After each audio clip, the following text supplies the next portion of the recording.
Dans cette vidéo, je vais vous présenter Johanna Etech, qui est sophrologue et praticienne en hypnose. Bonjour à tous. J'ai été très impressionné par les résultats de Johanna. Je sais que tu as beaucoup de clients qui viennent te voir pour l'arrêt du tabac.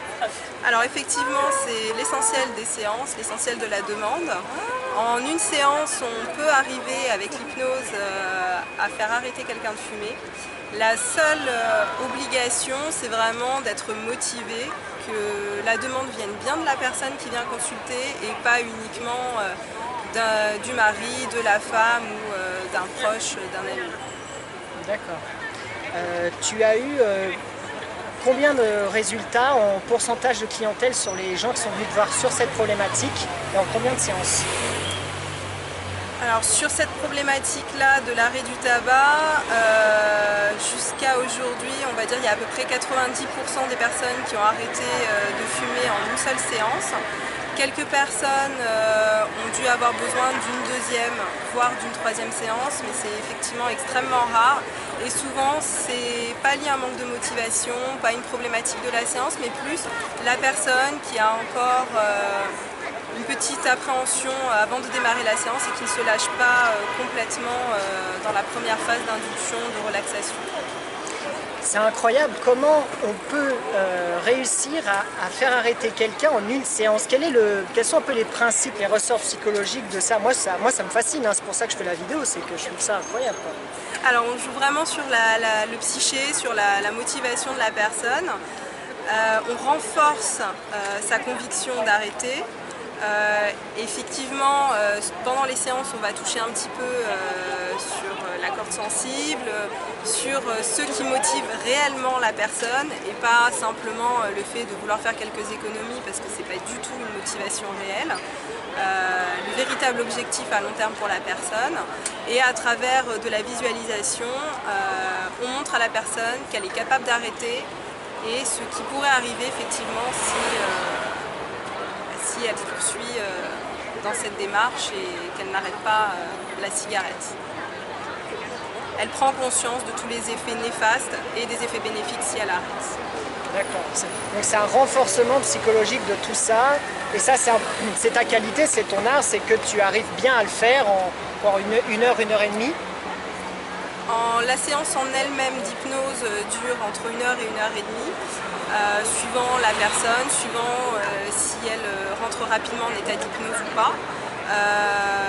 Et elle est précédée d'une phase d'échange qui me permet de vraiment comprendre la personne, sachant que chaque séance est vraiment individualisée. On ne fait pas de l'abattage, on n'enchaîne pas les séances, c'est pas l'objectif. Il faut que chaque séance corresponde à chaque personne, à chaque problématique. Il n'y a pas de duplication possible en hypnose. C'est ça, donc tu prends le temps de bien connaître la personne, de comprendre ses motivations, donc c'est toutes tes qualités d'écoute, d'empathie, de connaissance de l'être humain. Tu vas nous parler tout à l'heure un peu de ton histoire, donc tu es passé toi-même par des phases de transformation par rapport à ça, hein, la sophrologie, l'hypnose. Et ensuite tu as des méthodes, des techniques que tu as affûtées avec le temps. Ça fait plus d'1 an et demi que tu exerces maintenant. Voilà, tout à fait, ça fait 1 an et demi que j'exerce en cabinet. J'ai débuté effectivement par la sophrologie, puis j'ai poursuivi avec l'hypnose, qui sont quand même deux disciplines assez proches au final. J'ai débuté tout simplement parce que j'étais dans un métier très stressant par le passé. J'étais à la limite du burn-out et la sophrologie m'a vraiment aidé à en sortir, à pouvoir revoir un peu la lumière du jour. Et j'ai voulu vraiment pouvoir faire partager toutes les qualités de cette discipline et pouvoir moi aussi à mon tour aider les autres qui sont dans le même cas que j'ai connu, plutôt que de continuer à vivre dans cette difficulté et sombrer peu à peu vers d'autres problèmes beaucoup plus graves.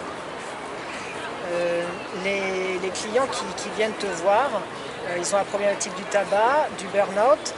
Quelles sont les autres problématiques pour lesquelles ils viennent te voir? Alors en période estivale, on va dire, à partir du début de l'année, on commence à avoir les problématiques pour la minceur, les gens préparent l'été. Donc l'hypnose est très efficace également sur ces sujets-là, notamment pour les personnes qui font des grosses compulsions alimentaires, qui vraiment n'arrive pas à s'arrêter de manger, par phase, par boulimie, on peut traiter très facilement par l'hypnose ces sujets-là. Là encore, on joue sur l'émotionnel, donc pas de duplication possible des séances, il faut vraiment individualiser, comprendre la problématique de la personne, qu'est-ce qui l'a amené à être dans cet état-là, à avoir ce type de comportement. Et à partir de là, on peut agir à travers ce type de thérapie. Super, merci beaucoup Johanna. À bientôt j'espère pour un nouvel angle d'interview sur ce sujet et bonne continuation. Et donc n'hésitez pas évidemment à contacter Johanna, vous avez ses coordonnées. Plus bas, elle est dans le 15e, hein, c'est ça? Tout à fait, 15e métro arrondissement de Vaugirard. Paris. Métro Vaugirard, la ligne 12. Merci, à bientôt. N'hésitez pas à commenter, à poser vos questions et vous allez avoir les contacts de Johanna. Voilà. Merci beaucoup. Merci à vous.